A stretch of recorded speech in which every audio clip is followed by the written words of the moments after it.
नमस्कार दोस्तों, आपका स्वागत है हमारे चैनल पे। तो आइए आज की कहानी की ओर बढ़ते हैं। भूतिया गांव की आखिरी कहानी। राजस्थान के रेगिस्तान में एक वीरान गांव था। नाम था बंजारा।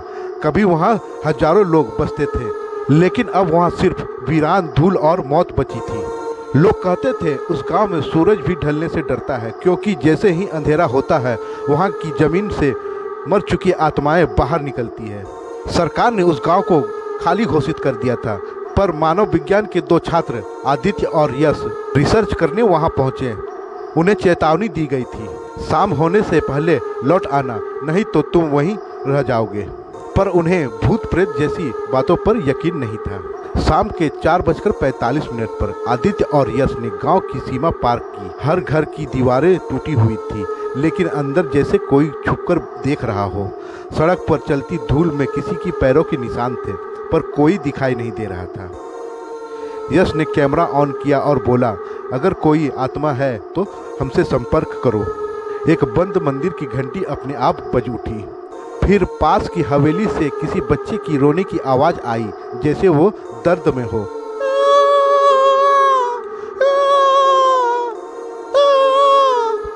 आदित्य कांप उठा। चल यश, ये जगह सही नहीं है। लेकिन अब बहुत देर हो चुकी थी। दोनों उस आवाज़ के पीछे हवेली में घुसे। जैसे ही उन्होंने दरवाज़ा खोला, सामने दीवार पर खून से लिखा हुआ था, हम सब जिंदा थे जब हमें जिंदा जला दिया गया। दीवारों से खून टपक रहा था, असली खून। अचानक एक गर्भवती औरत की आत्मा छत से उल्टी लटकी दिखी, आंखें सफ़ेद, मुंह से कीड़े निकलते हुए। वो चिल्लाई, तुम भी जलोगे जैसे हमें जलाया गया था। कमरे में आग लग गई। यश की शर्ट में खुद ब खुद आग लग गई। वो चीखते हुए दौड़ा। आदित्य ने भागकर उसे नीचे गिराया और आग बुझाई, लेकिन यश अब बोल नहीं पा रहा था, क्योंकि उसकी जुबान किसी ने काट दी थी। रात के तकरीबन 12:06 हो चुके थे। पूरा गांव अब आत्माओं की चीखों से गूंज रहा था। हवा में राख और राख में चेहरों की छवियां और हर दिशा में आते स्वर। हमें जिंदा जला दिया, अब तुम भी मरोगे। आदित्य ने एक पुराना दस्तावेज पढ़ा। 150 साल पहले गांव के राजा ने तांत्रिक की मदद से अपनी सत्ता बचाने के लिए 66 लोगों की बलि दी थी, जिसमें बच्चे, औरतें, जहां तक कि गर्भवती महिला भी शामिल थी।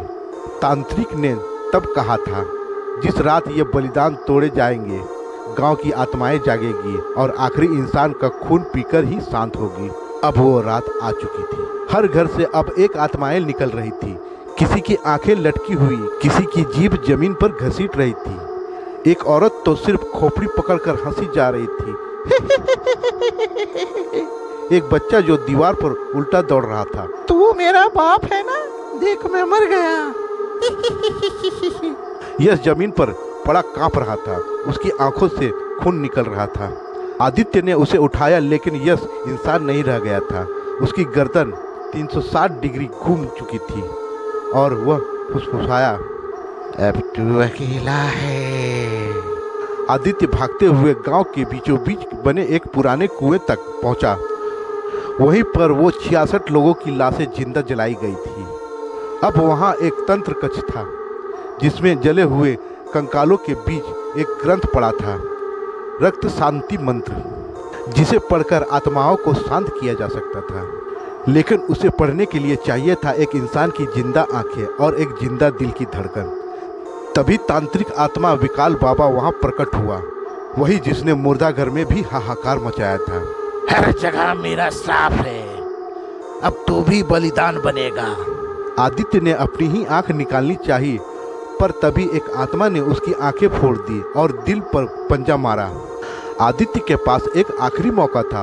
उसने खून से भरा हाथ उस मंत्र ग्रंथ पर रखा और अंतिम मंत्र पढ़ा, ओम भूर्भुवः स्वः आत्मदः कर्मणि संपूर्णाय स्वाहा। चारों ओर विस्फोट हुआ। गांव में भीषण चीखें, आग, बिजली और तांडव। एक एक आत्मा चीखते हुए राख में बदलने लगी।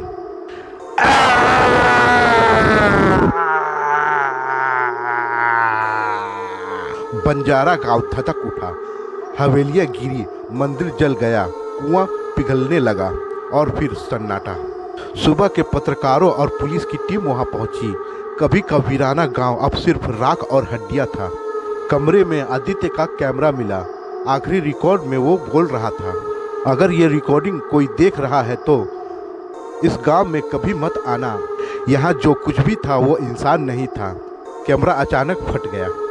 2 साल बाद दिल्ली के एक यूट्यूबर चैनल ने उसी गांव पर वीडियो बनाता है। कैमरा ऑन करते ही बैकग्राउंड में एक धुंधला चेहरा दिखता है, आंखें सफ़ेद, मुंह फटे हुए और खून टपकता, और बोलता है, अब तेरी बारी है। दोस्तों अगर मेरी कहानी आप लोगों को पसंद आए तो कृपया लाइक और सब्सक्राइब जरूर करें मेरे मित्रों, मेरे भाइयों, मेरे दोस्तों।